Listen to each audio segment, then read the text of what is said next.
folks. Welcome to Conversations That Matters. I'm Michelle Treese. And I'm Brittany Butler. And so we've got two incredible guests today. I am very excited about this. I think Brittany is too. I am very excited too. We know these folks, and so we're going to let them introduce themselves. So who wants to go first? Well, Dawn, why don't you go first? Oh, there we go. I know, when is that seniors go first? Is That's that it? right. No. Hi, my name is LaDawn Hudgins. I am currently employed for Johnson City Schools as a school speech language pathologist, and this is my 36th year doing what I love to do. Great. Hi, I'm Rhonda Lankford, and I work in Greene County schools at the high school, at Chuckey High School, and I'm 20 years plus experience as a teacher. Great. All right. So what do you guys think we're doing today? That's a new question. That's your new favorite. Yeah. Oh, well, I think you want to possibly get our perspectives on being minority educators, and particularly in our school systems. Things we maybe face, things that we have encountered maybe throughout our career, maybe. Yeah. How about you? What do you think, Rhonda? I think we're here just to talk about equity and diversity within the communities. Right. That's exactly right. I know we have been doing this how many years? Four? We're on our fourth. This is our fourth year, and it started in 2020 with George Floyd. And someone in Washington County said, well, we don't have racism problems here, so. And we were like, wait a minute. So we just started bringing folks in here to Washington County and maybe have moved to the area, and just to talk about those very things. So. Now, are y'all from here originally? No. But have all your teaching years been in Johnson City, Greene County? Majority of mine has been. Mine has not. Okay. Well, I'm originally from Ohio, and my first teaching assignment was with Boston City Schools system, and so that was interesting. Some of the schools that I had at one very small community-based school, and then I had another school that was a little bit larger. It was a middle school, and it was in a predominantly Black and Hispanic area of the city of Boston. And I also didn't like the big city. So I went back home and had experience of teaching in two Catholic schools. So that was quite an experience too, because to keeping the church and state separate. So that was an interesting year. One of the Christian schools, Catholic schools, had like a big bus, and they had the resource teacher on one side, and I was on the other, but the other one was about a football length and just a little mobile home on the property of the Catholic school.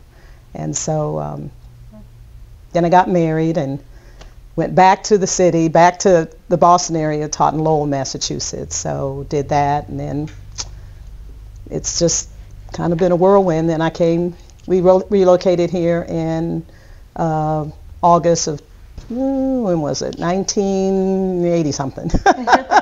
So been in Tennessee since probably the early 80s. Wow. Yeah. And Rhonda, where are you from? I'm from Washington, D.C., and just kind of migrated here. But most of my teaching experiences, I've got 22, 23 years in Greene County alone, and it's different, you know. How did you get to Washington County, Greene County? How? I actually met my husband, and we married and moved here. His job brought us here. He was working for TVA at the time, and you know, with TVA you do a lot of traveling, they move you a lot, and this was his last placement, and we're here. Okay. So working at a Catholic school, were there lots of Black folks there? Because I know in college I didn't realize Black people could be Catholic.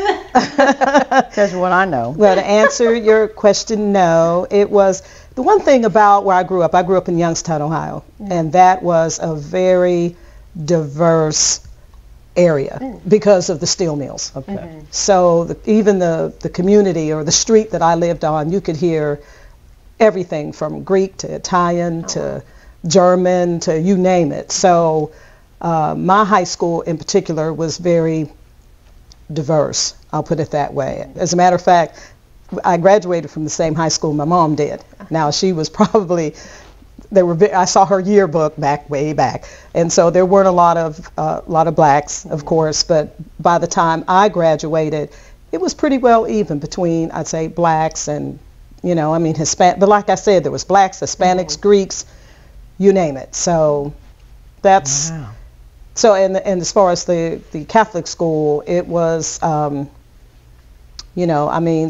it wasn't just. It was kind of a minority Catholic, I guess you can say, because it was more Italian, I guess, maybe.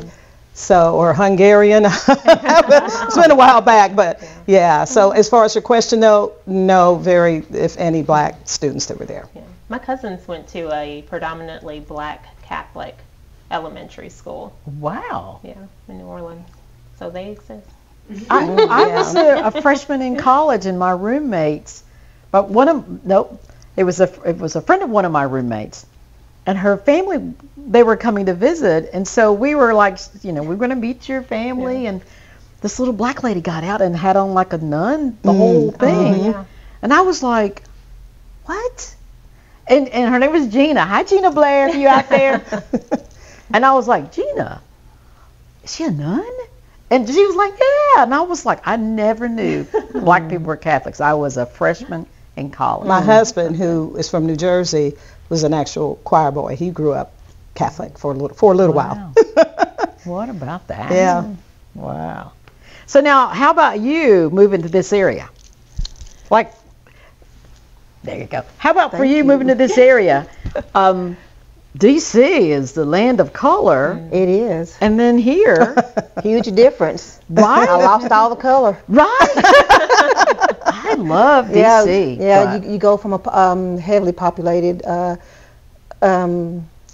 community of black people to living in a community where it's all white, all white, and even teaching in a school where I'm the only minority. Yes. And trying to represent at that capacity. It is a difference and I think every black, African American or colored individual, they should experience having to attend a black school. It is different from attending a predominantly white school.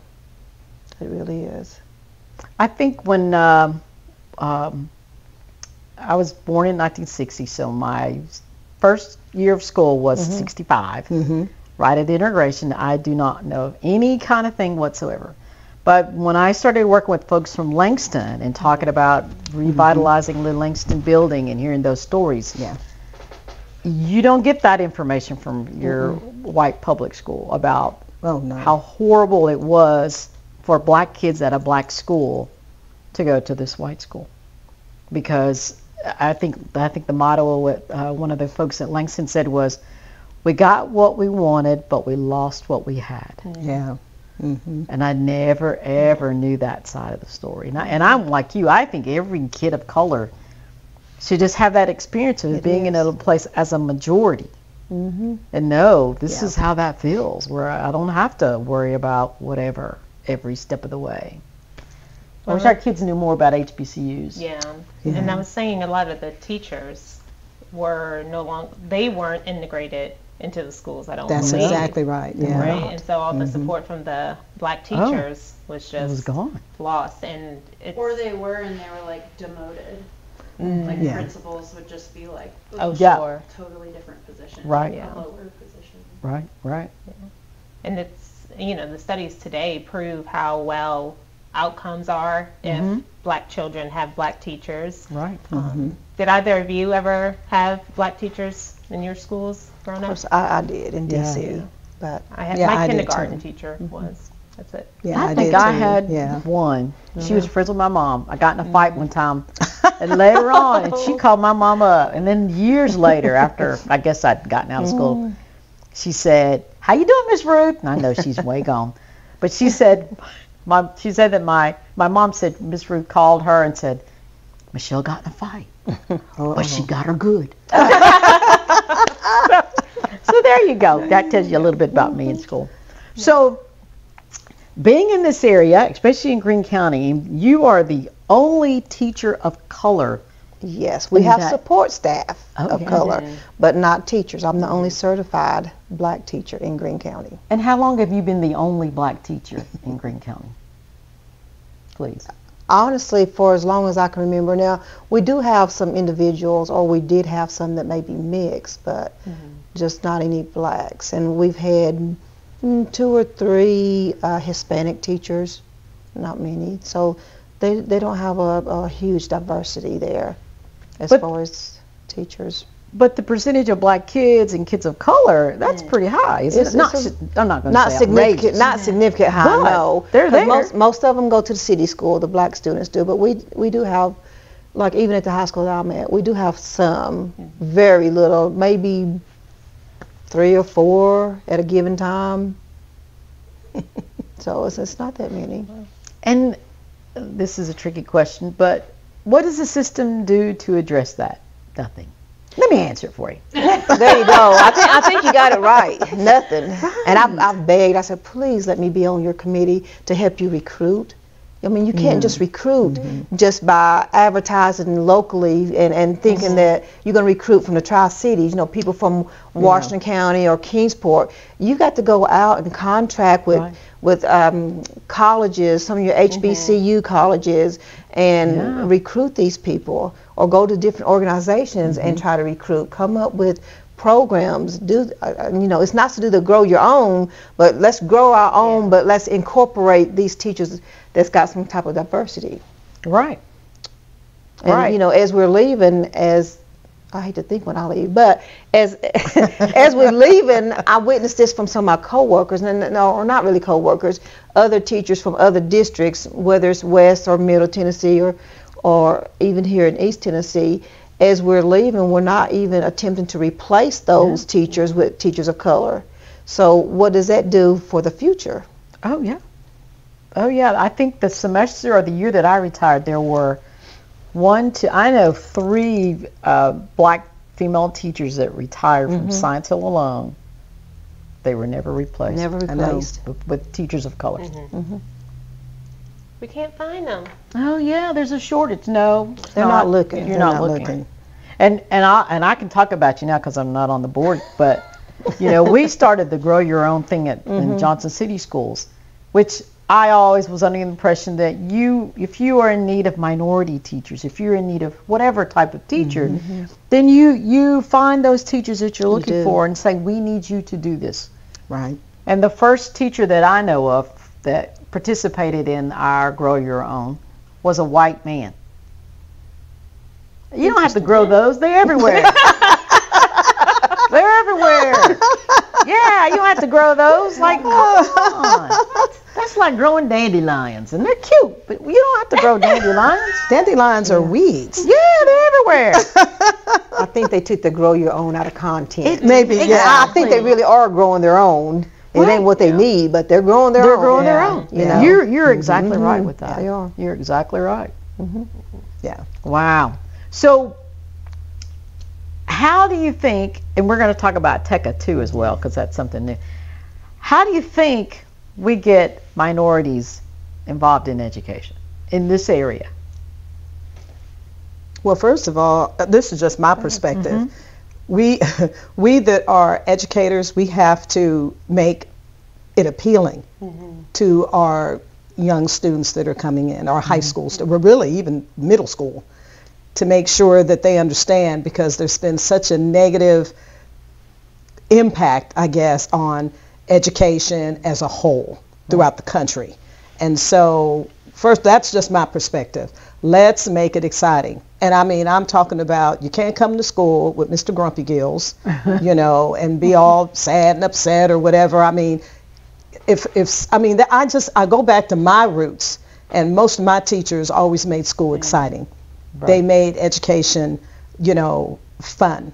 The impact of the speech therapist on my life is what caused me to go from what I thought I wanted to do to what I'm still doing now.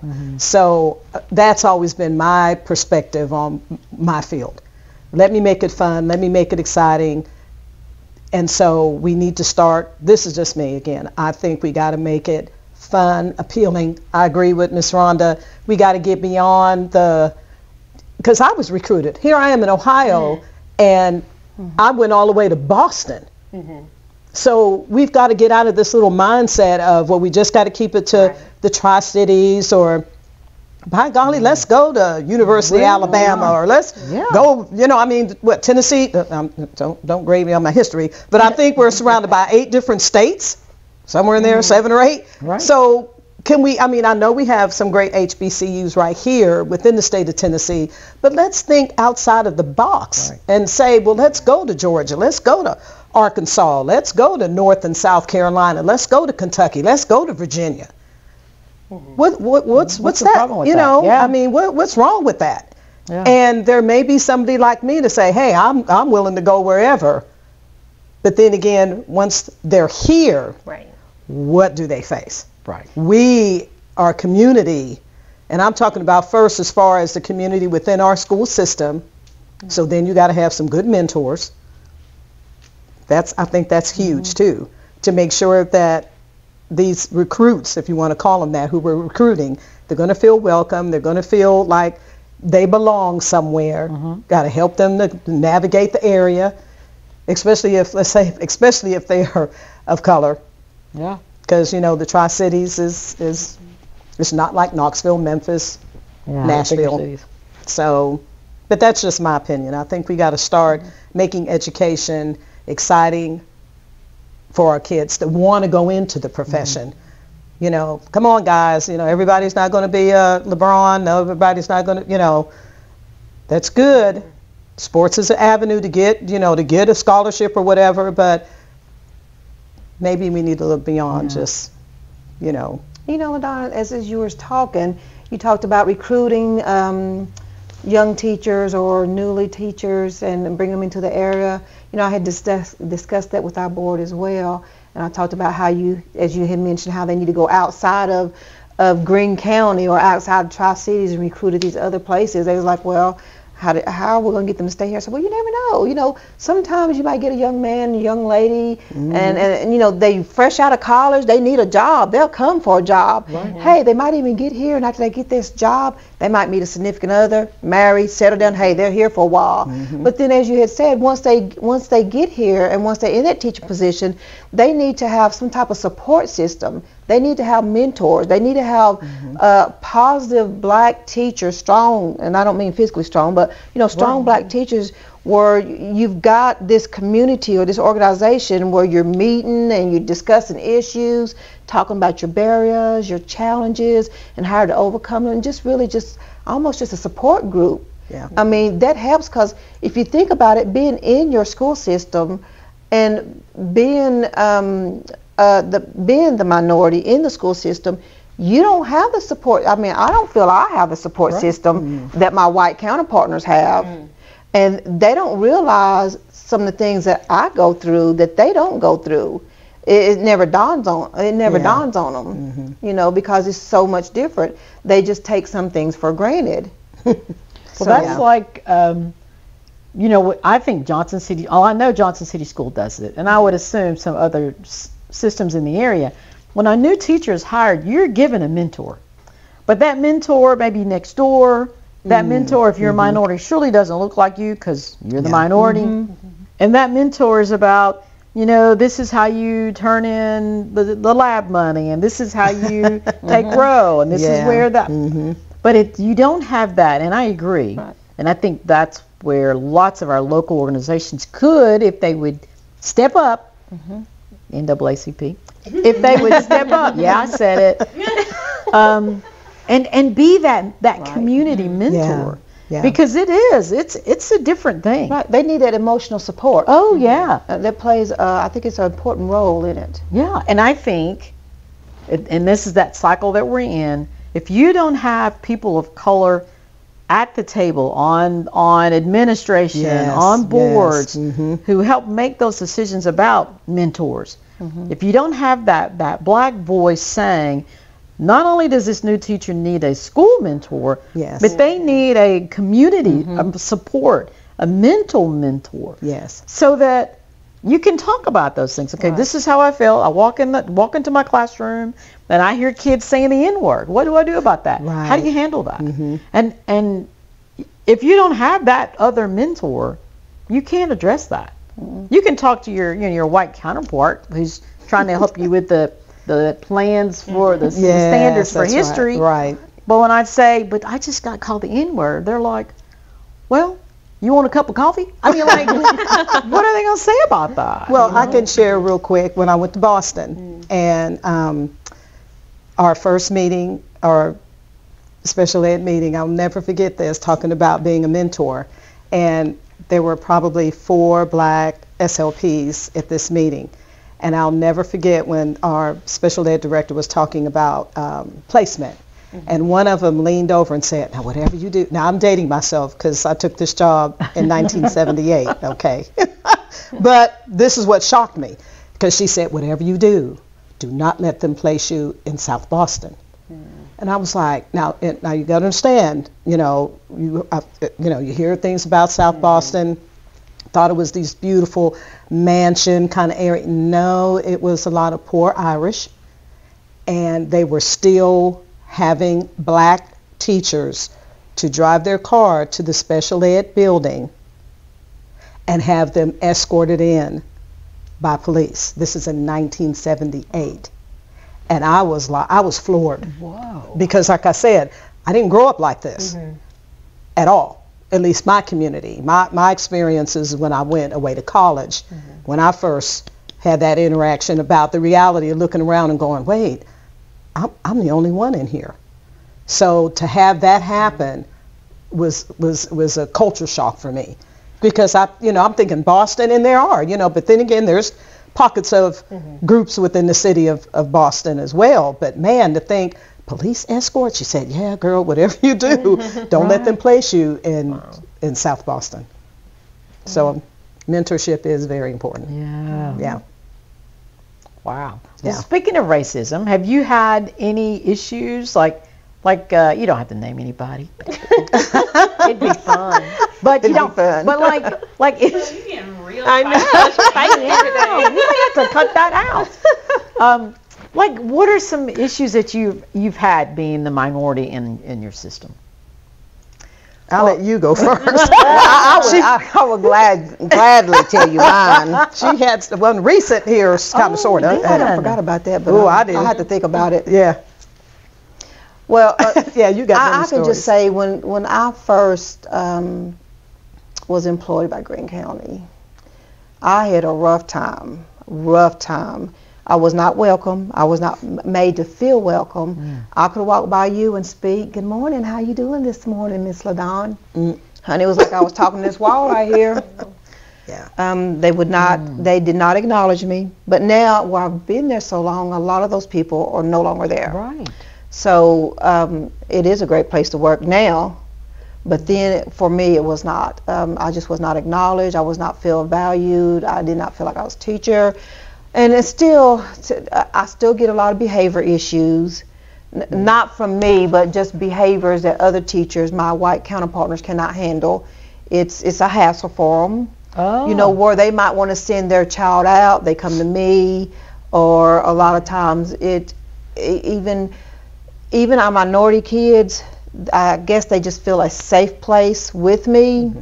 And they can come to me and have a conversation with me and tell me about something that just happened to them.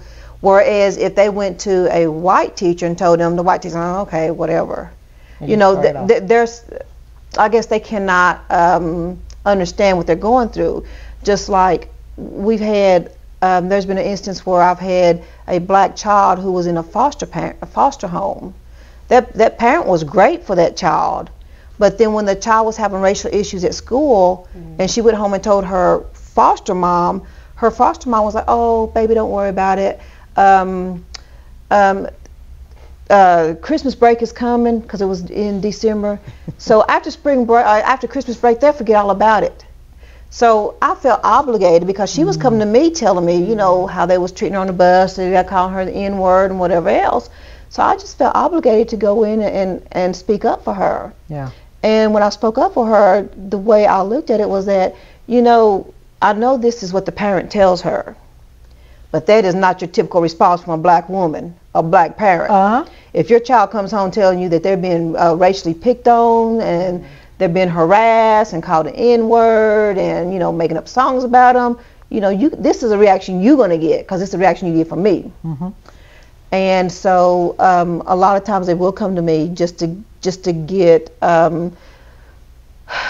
things settled because they don't feel comfortable with the white teachers at the school, and they know that it's a safety net for them. And it's not just the black children; it's some of the minority kids as well. Right.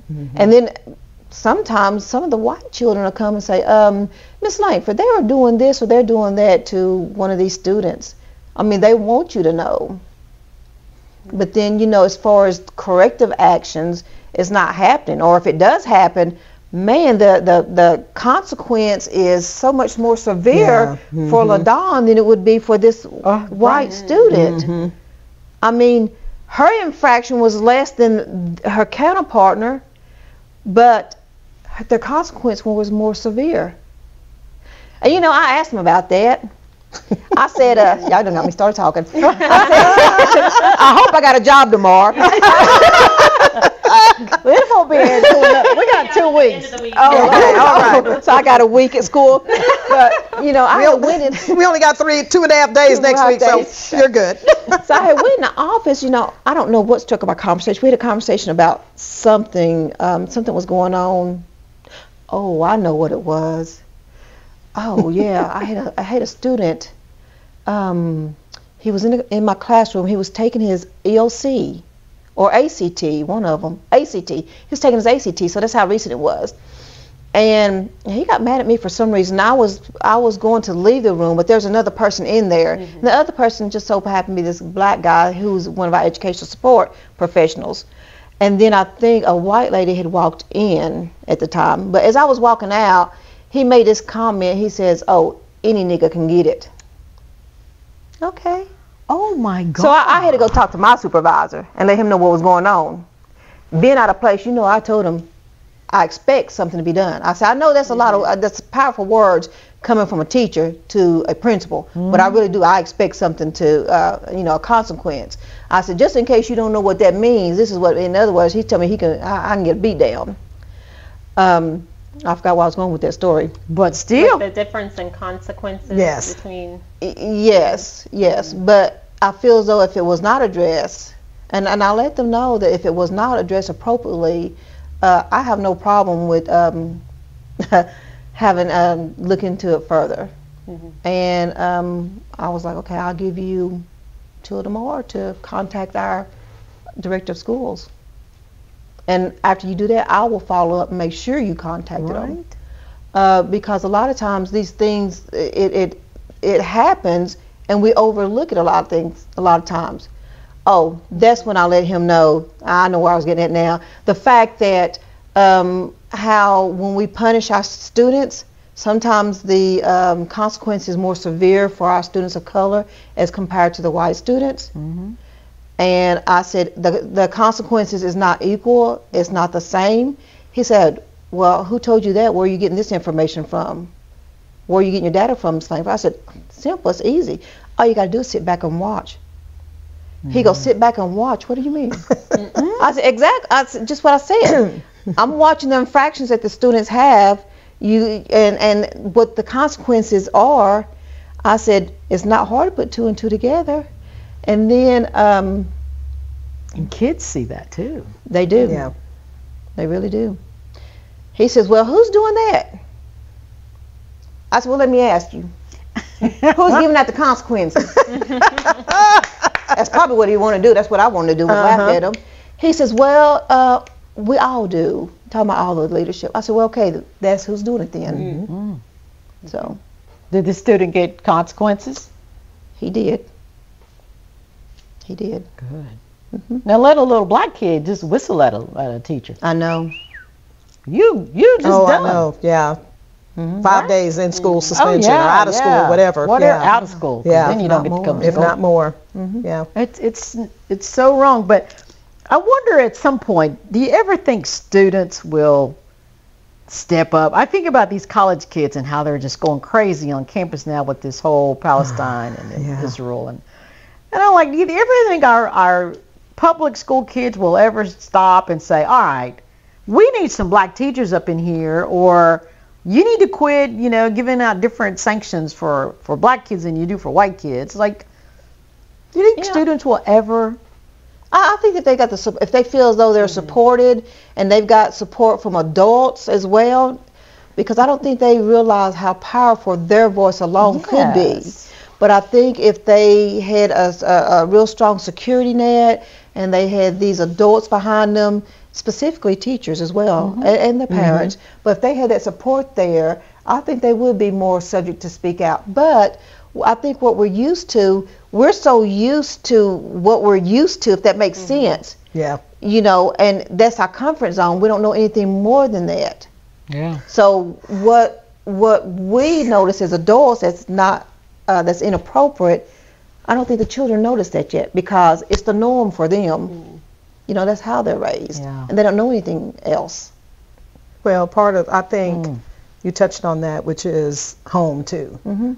I think about one of my situations with my children, and I'll never forget, my girls were getting on the bus, and they were getting called like little black turds and all. They came home. This mama immediately went to the school, had a conversation with the principal, and said, I'm not sending my girls don't need to come to school. The first thing they have to deal with getting on the bus to go to school is being name called. Yeah. I said that's totally unacceptable, and thank goodness the administrator absolutely agreed. So she talked to the bus driver, she assured me, and so that's where that piece of this puzzle, I guess you can say, because just like Rhonda's been an advocate, I've been an advocate too for some of my students, that basically she said it's a safe space. Right. I'll never forget, just about a couple years ago, and because of working with special needs too. So I'm in a meeting, and there was a kind of a situation that came up, and the mom, she was like, why are you asking this question? And I was like, whoa. So, and it was because her child was being tutored, and there was some questions like, and there was an assistant that was helping the student, like during educare or whatever. I'm not really sure what all the situation was, but all of these questions started to come out, and all of a sudden the mom was like, wait a minute. If this is after school, this is not on school time. So, why are we having this conversation? And I was sitting there and kind of like, yeah, way to go, mom. And this was a black parent, a black mom, about her child. So it is going to really take all of us as parents, as community groups, because we know, let's face it, our kids, a lot of times, they're home. We got mom and dad both working to try to make ends meet, or you got a single mom or a single dad. You got, in this generation, you got grandparents. So we know that it's going to take a little bit of all of us to jump in there and help when we can, and to be that support for the kids, and let them know sometimes they have to be taught how to address, right? Because Lord knows. Well, especially I was thinking about my son who had a situation and playing ball, and the parents were sitting about from a little bit further than Rhonda, and the parents were like, "Hit that nigga," and my husband and I were like, and then my son was the only one that was on the team, so we're like, this ain't gonna be good. Next thing you know, my son, the kid hit him, and my son came up swinging. And both got suspended, because this was at halftime. He was playing football. He was a freshman at high school. And, of course, TSSAA and all this kind of stuff. So the coach basically had a conversation with my son and said, you're going to have to learn how to deal with this, you know, because you're going to hear it. But the good thing about it is that his teammates were like, we got your back, you know, and they did. Trust me, this kid was out the game by the third quarter. But no, I mean, when they played him again. But you know what I'm saying? It's just, we have to teach our kids there's a way they can stand up without the repercussions, I guess you can say. And part of that standing up is, in my experience, come get me. Come get me. Okay? And I'll go with you to, if you need to address a student, if you need to address a teacher, you just come get me and I'll be there. Okay? Yeah. And so it's a fine line. It's a balancing act a lot of times where you just have to, you know, you know, it is. It's just, it's hard. Well, and I think about what you were just saying, how, you know, the white family, and I'm sure the son is yelling those same kind of words all the time. Yes. And you're like, if there were more black people in this family's life, whether it's more black team members, so this little white kid can see, hey, these black folks are really not that, they're exactly not as bad as you think they are, mom and dad. Right. Then the more black and brown folks you have in the mix, the more white kids will understand what you're saying is rude and it's uncalled for, and it's out of ignorance and fear, obviously. So bring more black folks into the picture so that people can get that understanding. Well, and I had that with a preschool parent.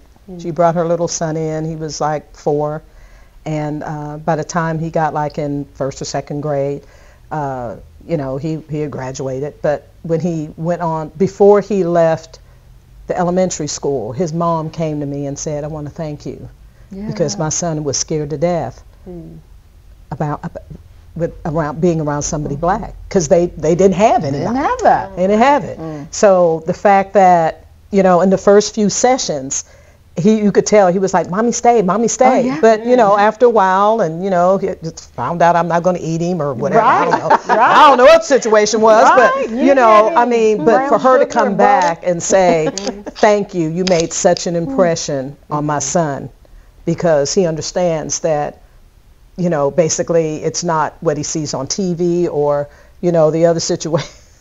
Lord, I got to write a book. I don't know what they watching at home. I mean, the other situation too, like I'll never forget, I've shared this story with Rhonda when, you know, I'm in my little group, 2nd grade, little school. This is when I was in Sullivan County. And the little kid, Miss Hudgins, I got a joke to tell you. I said, all right, let's hear the joke. And he said, what's black and orange all over? And I'm like, I don't know, tiger. He said, a nigger eating Cheetos. I was like, and before I could react, the air went out of the room. What? And his little demeanor just. And so, you know, you got to, I said, honey, who told you? My papaw. Oh, yeah. There you go. Papaw. You know? So, you know, my principal called me in and I said, look, I'm fine. I said, this child is getting this from home. Yeah. I said, because if you would have seen how excited he was, you know, and the other kids were like, are you crazy? Right. So he just was oblivious. Right. Because he had no idea. Did Papaw come to class the next day? Oh no. Are you kidding? I don't think I ever saw Papaw. I'd be telling Papaw, you need to come in. Papaw knew better than to come to school. Yeah. See, that's that. Yeah. But you know what I mean, that's the kind of thing that, like you said, there's a level of ignorance, there's a level of just being innocent though. I felt that child was innocent. He was a 2nd grader, 7, 8 years old maybe. Right. And so I didn't blame him. I blame Papaw. Right. Because evidently he must have came home and was excited to tell, you know, or I don't know, so many stories I could tell, but. And I think, I mean, you wonder, where is that kid now? Yeah. You know, what's he doing? He's probably got a black wife. I was going to say We are feisty. That's true. That's true. You know, but it's it's hard. It was hard. I don't know about how Rhonda's kids adjusted, but it was hard for mine. Yeah, my so kids. you have kids, Yes. and they were raised in Greene County? No, Washington County. Washington County, Washington. okay. I How had was that? My oldest and my youngest, which the oldest is a girl, the youngest is a boy, they went to Daniel Boone. The middle child, a little bit more rebellious. She said she had to be somewhere where there's some color, so I had to tuition into Johnson City. For the boy, it depends. It wasn't so bad, but there was a lot of harassment on his behalf there. And the oldest one, I can't really remember her having any racial issues or harassment, but the boy most definitely did. Yeah. Yeah. I supervise student teachers, and just fall of 2023, I am at, I'll call it out, Crockett, and I'm walking in to do an observation, me and my little black skin, and off in the corner I hear the N-word. Oh, no. And I'm like, and I'm not even, I know you didn't call me. Like, Right, yeah, you're looking around like, listen, yeah. I'll go to jail for something big, and that might be it. That might be it. So I didn't even acknowledge, because I'm just assuming, kids call each other that. So Yeah, that's true. Mhm. So I'm like, all right, go right ahead, and went on in the building, go on. I go to my classroom. Well, in this classroom, and there might be 4.5 black people there, and there was a biracial girl in there, and a white girl called her the N-word the same day, just as big as could be. And I was just like, and my student's standing there, and I am eyeballing him, going, what are you going to do about this? Mm-hmm. And he addressed it. He was like, we're not going to call people names in here, and we're not going to be yelling across the room. So the teacher, the actual mentor teacher, got the one girl who yelled the N-word. She got her and removed her from the classroom. But that's 2023, people. Yeah. I'm like, really? Yeah. 2 times in one day, same school. Wow. And I don't know how many black teachers are at that school, but you would think. Not many. No. Not in Washington County? And so I'm like, again, if these white kids were exposed to more diverse people, then there's a chance for you to grow and get out of that nonsense. But our teachers the same. I forgot. Again. I can't remember what the whole thing was about. There was some professional development, but I was so moved by it. I started tearing up, and I'll never forget the guidance counselor. Now, this is when I was in Washington County, and I can't remember what the whole thing was about, but it just moved me. It really did, and she couldn't understand, and because she said she never was around. She didn't grow up around anybody black at all, ever. And I maybe that's what broke me, because I was like, how they gonna? You can't feel any empathy if you don't. You have no idea.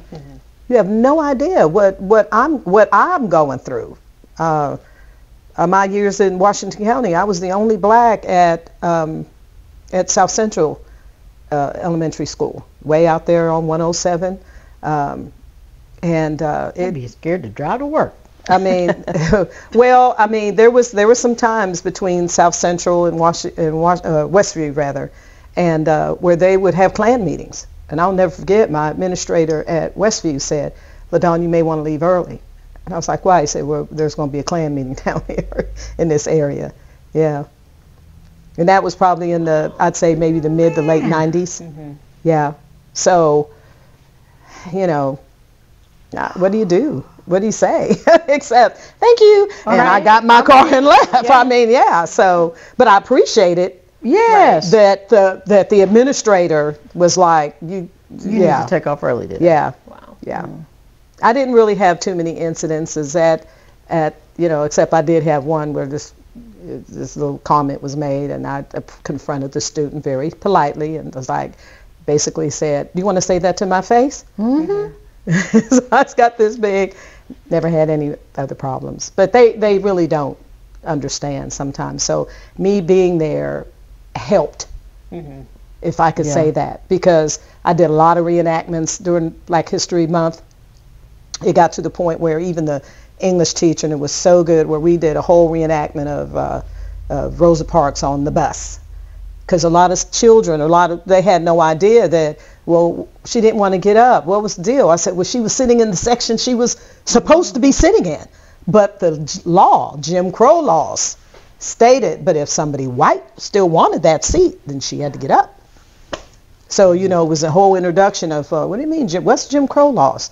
Trying to explain that to, like you said, it's like, where's that in his, are they even teaching that anymore about Jim Crow laws and the whole civil rights movement? That's kind of what started it, and how Dr. Martin Luther King got involved, and, but that's the other thing too, and I don't want to go off on a tangent, but, and I understand why some, even black teachers are saying, well, we need to get beyond February being Black History Month. That's right. And I understand that, but we got to start somewhere. Right. But for me, what I tried to do is explain to my kids that blacks have contributed more to our society than just being good athletes or good actors or singers or dancers. Mm-hmm. Right. Yeah. And the Rosa Parks thing I heard, and getting the true story Yes. out there, because it was intentional for her to not get up. There had been previous sit-ins before, and this was another one to kick it off. And I remember learning her feet hurt. Yeah. Her feet hurt. That's why I'm not. She was tired. And that's why she didn't get up. And that was it. And so it just happened to start the civil rights movement. Mm-hmm. It was like, good thing her feet hurt and she Yeah. didn't get up. Her feet hurt and she was tired. She had walked all day and she was like, I'm just not getting up Did she today. get trained at Highland? Yeah. Yes. Yeah. Yeah. So it was a calculated sit for her to not move. That's right. Because she knew she was going to get, she knew she was going to get arrested. Yeah, she knew it too. Yeah. And that's Rhonda, what do you teach? I'm a special ed teacher. Special but, ed, okay. I'm doing biology and algebra too for students who's got just learning disabilities, like reading or math disabilities. I always feel for teachers who, my thing now is that we all have been, it's the miseducation of America. Because we have all been, both black, white, brown, yellow, whoever, have been taught falsehoods based on a white narrative. And I always feel for teachers in their topics that they teach, because, the standard says da-da-da-da, but I know she went to Highlander.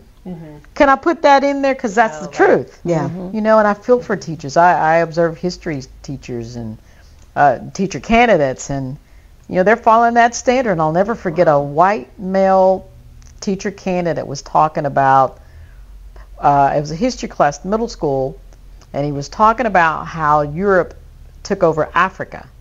And he shows this classic picture of the continent of Africa.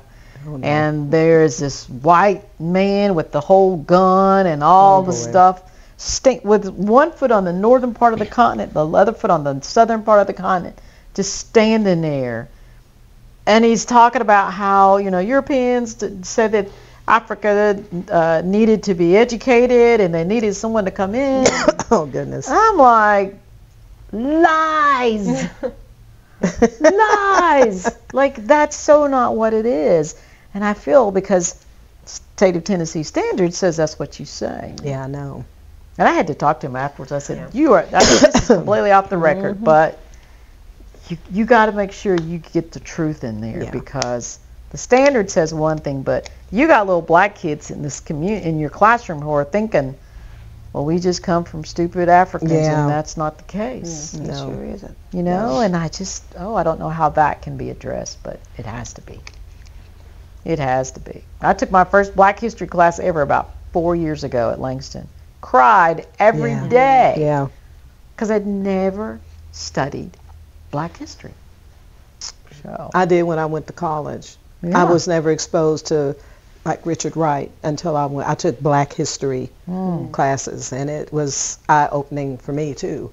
I mean, even I think I was maybe a junior in high school to find, now we know everything is politically motivated and it's money, but to find out, and there's nothing wrong with Abraham Lincoln, and he was a great emancipator, but the fact that the history is the first 2 years of the Civil War, the South was winning big time. And politicians went to Abraham Lincoln and said, look, now you know, if you free the slaves, that there's a strong possibility that they'll come and fight for the Union. That was part of the motivation. Yeah. And of course, the whole Civil War was about the economy. The Southerners did not want slavery to end because slaves were doing all the work. There's the work. Yeah. I didn't find that out until my junior year in high school. So. See, it's amazing. Yeah. It is amazing. So tell us about TECA. We're going to make a big shift. Yeah, we want to end happy. Well, TECA is, it's called Tennessee Educator of Color Alliance, and I'm part of the inaugural ambassador group. I believe there's 9 of us, and we are ambassadors all the way from Memphis to, as I call myself, Upper East Tennessee. It is an organization that is community-based across the state, but it offers some great opportunities for educators of color to I guess you could say through professional development, for leadership training. They have cohorts that you can be a part of. And it's been a great experience for me to be a part of this group. We talked about that networking, or that, like you say, that community, and that is really just kind of the I guess you can say just kind of a quick overview of TECA, and it's really I think it's really beginning to grow. I'm hopeful. I just filled out my because it's about to end this inaugural group. But I did a survey, and one of the things they asked is, do you want to continue? And I was like, well, should I put maybe? No, I put yes. Because the event that was held, I think, in April, early April, was a great turnout. I wanted more, but I'm like, there was 20 people, a little over 20 people. And that's pretty good on a Tuesday, evening. And tell us a little more about this, because people are like, what's she talking about? Oh. Like, where was it? Who all? And well, it was at Science Hill High School, and there were flyers that were sent out. These ladies here were invited, and I'm glad that they came. I put them under community leaders, because they are. I mean, of course, I know we have a wonderful educator here. I'm sorry, I say ETSU. I call her professor. But and of course, like Michelle is, of course, like I said, she's involved with the education department, but being a past school board member for Johnson City Schools, so she, again, definitely is a community leader. And Tina McDaniels, who's a community leader up in the Bristol area. We had several, of course. Rhonda came from Greene County. We had majority of the educators were from Johnson City, but I heard from other educators. There's a teacher in Kingsport that I think it was right before TCAPS, and she sent me a message saying, when we had TCAP training or something. So the word is getting out, but what really surprised me and really excited and blessed me is the actual, I guess you would say, founder, coordinator, organizer, Mr. Dr. Dyrese George, the visionary for TECA, actually came up, and as I put on social media, he told his story, how he started, how, his journey to get to where he is as far as being over TECA right now. And I think it made an impact on a lot of those educators that were there. That's like, my goodness, if he could do this, then, maybe I can do this. Even to the point, I approached one of the educators and was talking about, I guess because my other job is I'm president of Johnson City Education Association, and both Rhonda and I are on the TA board of directors. You guys are busy. So, and so I mentioned to her about, would you consider, I'm not going to do this for a long time, and maybe, I've got another year or two on the board. And she said something that was so impactful. She said, I'm not so sure. I think I might want to get involved with one of the cohorts. for TECA. And I'm like, all right, my dear, I'm not going to think I'm going to say no. No, I think it's great. I thought that was absolutely a wonderful response. Yeah. Because you want to take advantage of what TECA has to offer. A lot of, as a matter of fact, I'm hopeful that I'll be able to, me, if I stay an ambassador, to come up with another event. As a matter of fact, one of the survey questions that I said, well, maybe it's good that ambassadors know that they want to reach out to, black-owned businesses or whatever. So I'm thinking definitely would like to get Langston involved and have the next event maybe at Langston. And I've already talked to Adam Dixon about it. He's really excited. He wanted to come, but as a matter of fact, he texted me and said one of his, whoever was supposed to work got sick, so he had to fill in. So I'm like, it's okay. We're going to have another one pretty soon, hopefully. So that is something that anybody can. I mean, it's free. Of course, they want, like every nonprofit, we'd like you to contribute when you can or donate, but the majority of everything is they give you stipends for certain, like if you're a part of the cohort and things like that. So I'm excited about it. It's been a good adventure for me. I've got to give a shout out to our culinary queen out there, Miss Sasha, who her kids did a fabulous job as far as the food presentation and whatnot. So even though they wanted maybe this to be at a facility that is maybe black owned or whatever, for me, I just said this is a way to show what Johnson City has as far as our students. Anytime you can showcase students, I'm all about it. Black, white, brown, whatever.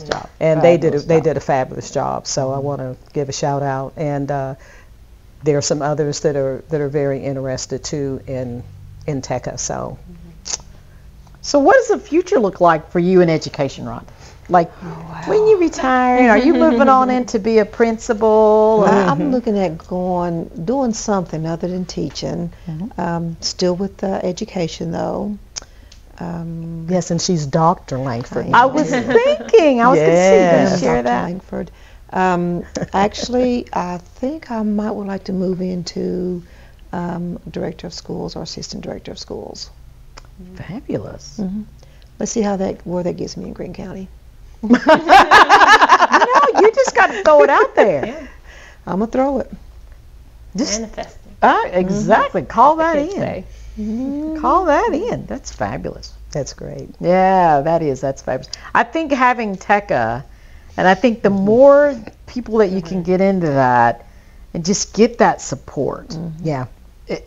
I think that is key. I was going to say, you were talking earlier about needing that community support and mentors. Is this somewhat of an answer? Yes, it sure will be, without a doubt. And, my goal is right now being on the Tennessee Education Association's District 1, there are 12 school systems. Now, they're funny because from Johnson County to Hancock-Hawkins County, but I'd like to start just within the Tri-Cities, so between Johnson City and Bristol and Kingsport, Sullivan County, those schools I think would be a good, I guess I always talk about laying the foundation to get enough educators that would be willing to become a part, be those mentors, and to be able to, that's when you can begin to network, I think.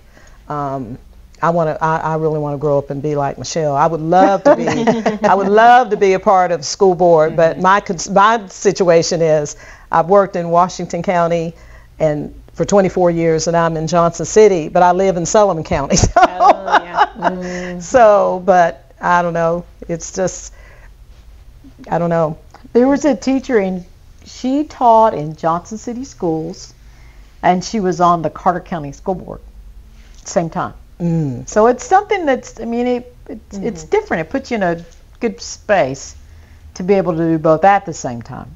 Yeah. It may be, busy, but I thought she had a really interesting position to be in taught to teach in one system and be on the board of another. Yeah, I think my kids, especially my son, like I think you were talking about how your son had some issues. My son did, but I think he was so sports geared. His sports is what, you know, even to the point it just hit me like a ton of bricks. Oh my gosh, he's going to be out of school here for 20. He graduated in 2004. Like, oh my God, he's going to be out of school for 20 years. Whoa. But he had like part of the awards. He was like the athlete of the year in Sullivan County and that kind of thing. And so, and people now we were getting some medication and the pharmacist come up and said, Hudgins, we knew where this is going, my husband. So if anybody's out there and see me running, yeah, I'm Aaron Hudgins' mom. Okay, there you go. But anyway, no, it's been an interesting adventure. That's what I like to call it. It's been an adventure, and it still is. I know. So who motivated you both to go into education? Like you had a speech pathologist. I actually had speech therapy my senior year. And how about you? Yeah. I don't know. I think I was just motivated. I've got teachers in the family, like my great auntie. They taught. So I guess it's just in the genes. I got a sister she's a principal in Knox County. So it's just kind of in the genes, I think. Do you want to stay in the area? If you move into this director position, I will stay in the area because I'm in Washington County till I die, till I retire out and die, I guess. Don't add that die part, just retire. Okay, well, but, that's good. I mean, because that's where your career is. I know before I retired, I really wanted to be I didn't want the title assistant principal of the alternative school. Right. But if they'd given me the director of the alternative school, it doesn't sound so. Yeah. But that's what I would love until I was like, I got to go. I got to go. I like for our students of color to see black teachers or black people just in leadership roles, not just teachers too. And being at that next level, there's a lot of things you can implement. Right. Knowingly and unknowingly. And it's that power of the voice in that level. Yeah, I was given a presentation on something, and I looked up some statistics, and I shouldn't have done that. But I think it was in academia, higher education, the percentage of black male or female, right, is like 3% or something. But then the percentage of black women in academia, it's like point something. Yeah.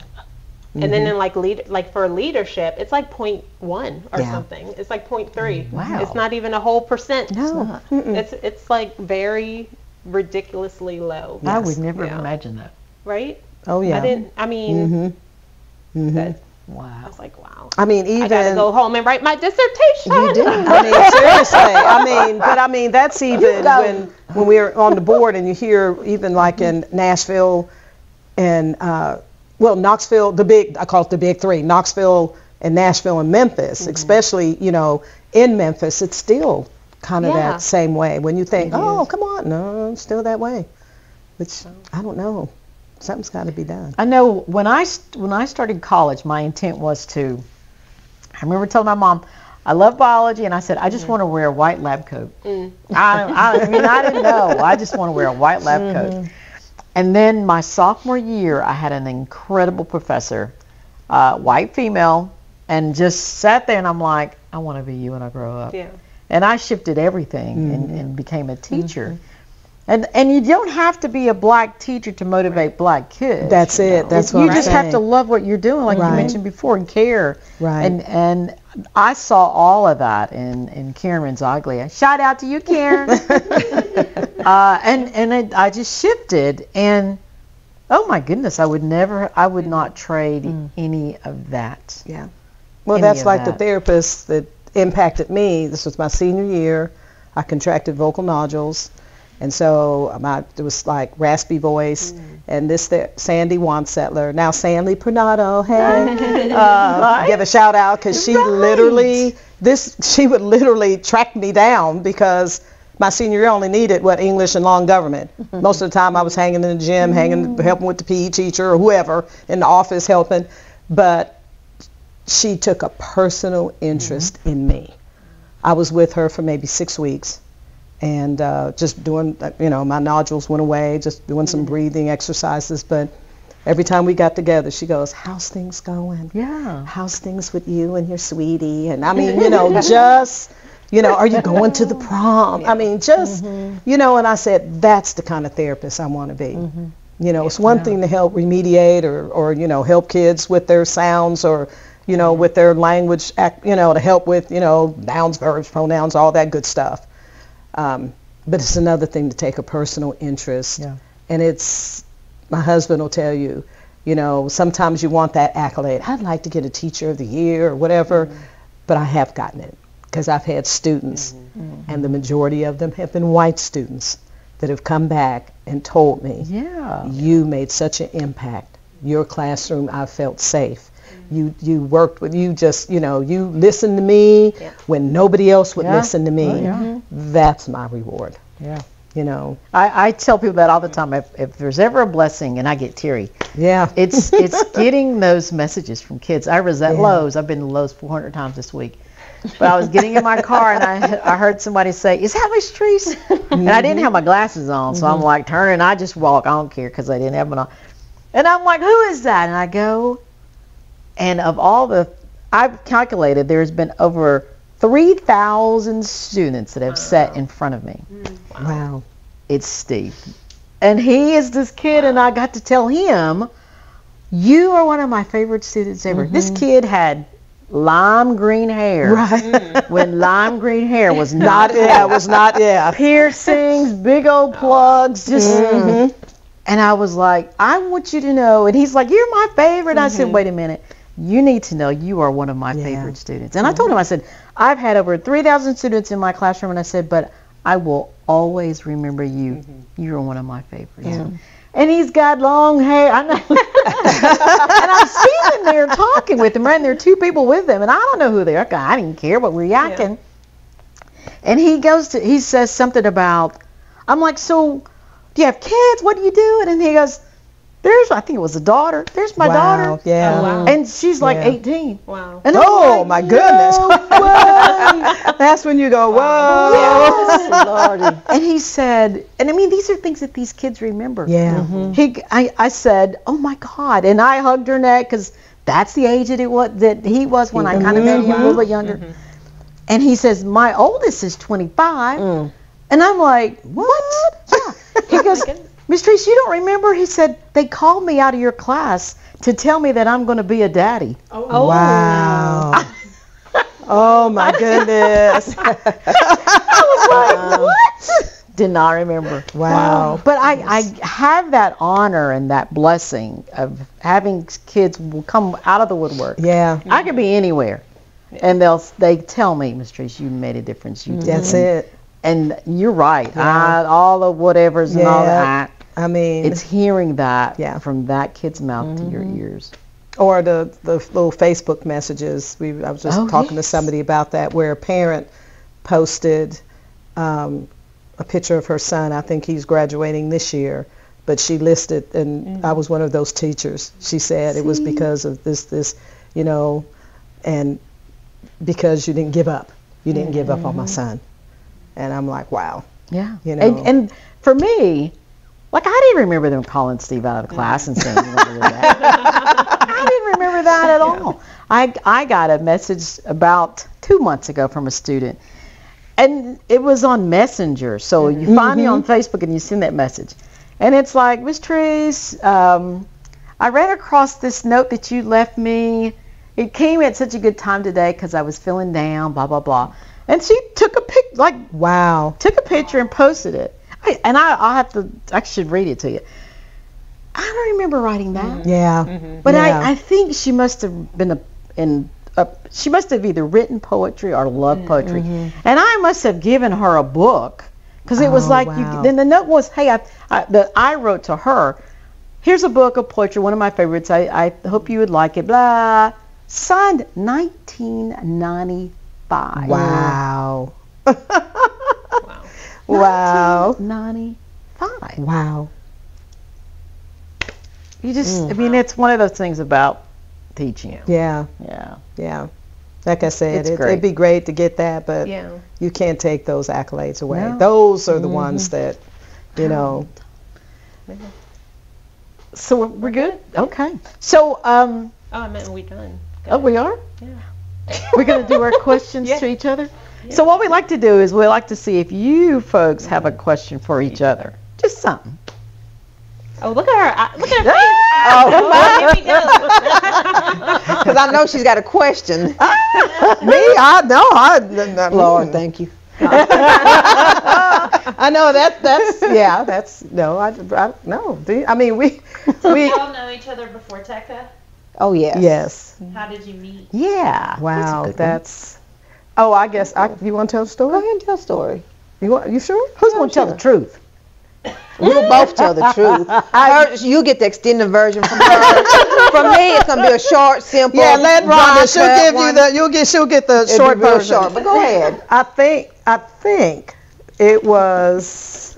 We met at. I think it was my first NEA representative assembly, which was in Washington D.C. in. I want to say. Was it in 2008 or 2004? We were talking about this. All I remember is that it must have been 2008 because it was when President Barack Obama was running, I think. Uh-oh, you're looking at me. Am I? Oh, Or was it 2004? I'm not sure. But it was. It was at. You met in D.C. And you were living here? Yeah. And you were living here? And you guys meet in D.C. How in the world did you find each other? Like, hey, where are you from? Johnson City. Well, me too. Well, I think it was just for the fact of being at the event we were attending. The event we were attending. Yeah. And then you know, because it's like, oh, there's somebody black. I mean, I hate to say it, but that Well, was you kind of do. like, and it's, you I know know. what you're talking about. Well, and I think that's what TECA did too, because I was saying how many times I always meet new people and people I've never seen around here before, even though I've been here 10, 12 years now. Right. Yeah. And so Right. we need that to like pull people together so Yeah. we don't have to go to Exactly. Go to California or Right. And say, something. look at you over there. Yeah. But I That's pretty think cool. that was it. Yeah. And then we just, you know, Rhonda was like, well, I work in Greene County. And I said, I guess I was in Washington County at the time. And so we just kind of exchanged numbers. And, you know, this is the traveling. I tell her it's like traveling with my husband, though, because she loves to go. And, you know, I'm like, come on, let's go. She'll make all the airplane reservations and things like that. So, yeah. But That's pretty fun. it's good. Yeah. Well, maybe we'll get a travel group out of this TECA. Oh, yeah. TECA ride. There you you were go. trying to do TECA that. ride. I'm still trying to do it. Yes. Hey, that's why it works. That works for me. Wait, listen, we found out that that there's SLP, what do you call them, cruises. Oh. Yeah, so we're trying to get that. We don't think the school system will pay for it, but Of course not. You it'll don't be want fine. them to. No, we don't. Don't want them to. But no, That's it's pretty cool, though. Yeah, so we've been friends, I guess, since 2008 or since 4. yeah, That's it was either 2004 or 2008. And the reason why, because I know it was, I'm trying to think now. My memory's a little old here, but they're not. I don't think we're going back to DC. Never. No, I think 2012 was the last time we will be in DC. I think so. It was kind of a swan song. Well, that's pretty cool, folks. Yeah. I wanted to hear more. You said you were going to stay in Washington County forever. Was that a positive or a negative? Me? Oh, it was. I guess it's a little bit of both. It's. Well, I don't know. I'm really not the type. I love to travel, but as far as jumping from job to job, I'm not like that. I get content and I'm settled and I love where I'm at. But I will stay in Washington County in the area working.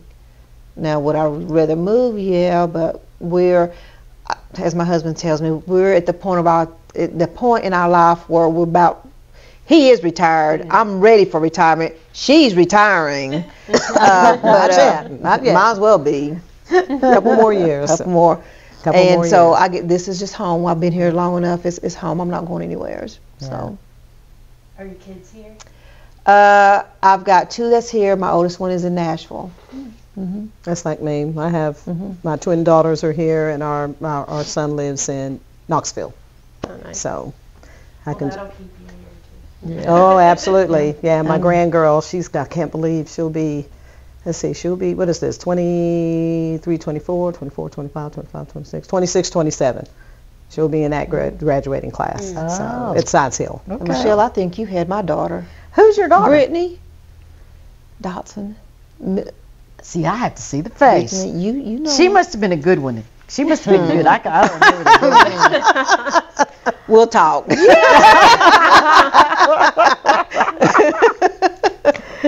Lordy, that's Lordy. fun. That's fun. I've had a lot of really, really cool students. And even, I know we're over time, but one quick story. I had a kid when I was at the alternative school. He comes into school. He sits down with me at a round table every day, brought his computer. He sat with me every day. And a kid walks in and they're like, Chad, hey, Chad. They're like, he's like, Chad, is that your truck with the rebel flag, with Confederate flag hanging on it? Oh, my gosh. And I'm like, Chad. And he's a good old boy. Chad. Big old boots, all the camouflage. And he's like, yeah. And I'm like, Chad. And I'm leaning in. You have a Confederate flag on your truck? He's like, Miss Treese, yes, but it's not. And I said, no. He said, Chad, let me tell you what that means. Now, I love some Chad, so I wasn't, killing him. But I'm like, Chad, you know what that makes me think, that you throw the N-word around anytime you could. Would you call me that, Chad? Like, just riding him. Yeah. He's like, Miss Treese, now. So at the end of the day, I go out there, and I'm like, Chad, and his truck is parked, and there's that big old flag. And I'm like, Chad, I have never touched a Confederate flag. I call it a rebel. I've never touched a rebel flag. Can I touch his flag? He goes, yeah. And I just grabbed a corner and just lifted it out like that. Just let it fall. And I'm like, Chad, I cannot believe this is your flag. And then I went on, when it came in, the next day he came to school, sits down, he goes, Miss Treese, I took the flag off my truck. Oh. Yeah. I know, right? And I'm like, Chad, did you? He said, yeah. He said, I heard what you said. I took it off. Fast forward, I see Chad like the next summer. Married to a black woman. Right?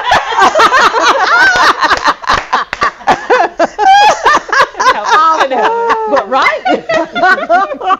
But he's with a bunch of his little good old boy friends.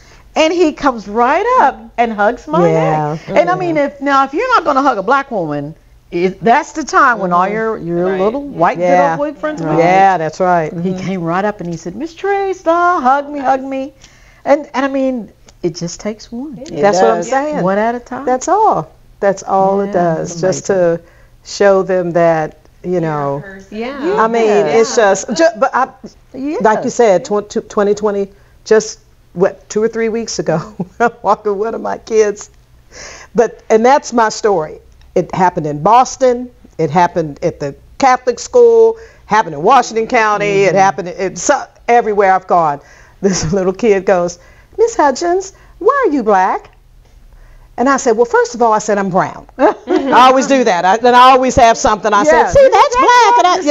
And then it's like, and I forgot there was another teacher walking, and I mean, purple, green, blue, she's like, oh, God, and it's like, and then I said, well, first of all, I said, I'm not black. I said, I'm brown. I said, but it's the way God made me. And I just kept on, and that was it.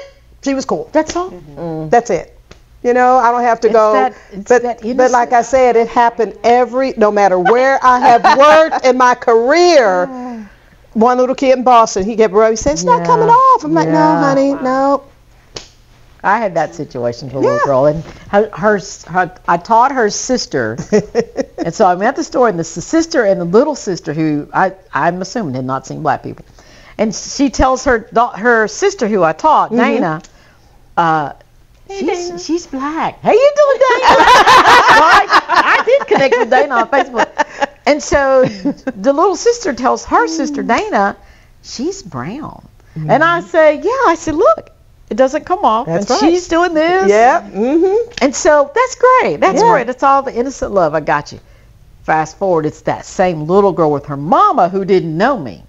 And the little girl looks at the mom and she goes, there's that brown lady. The mom was every shade. That's what I'm saying. I know she was ready to just melt. Yeah. And I said, it's okay. I said, are you Dana's mom? She goes, yes. I said, I'm Dana's teacher. Yeah. And I said, I met your daughter weeks ago. And I said, look, it still doesn't come off. And the little girl. That's it. I mean, they're fascinated by it, but it's just. Yeah.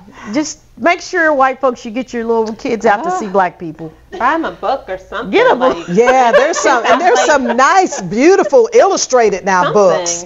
Like I shouldn't have to be waiting for my kids and dance and have other little kids come up to me and say, "You are black." I'm like, "Yeah." Aren't I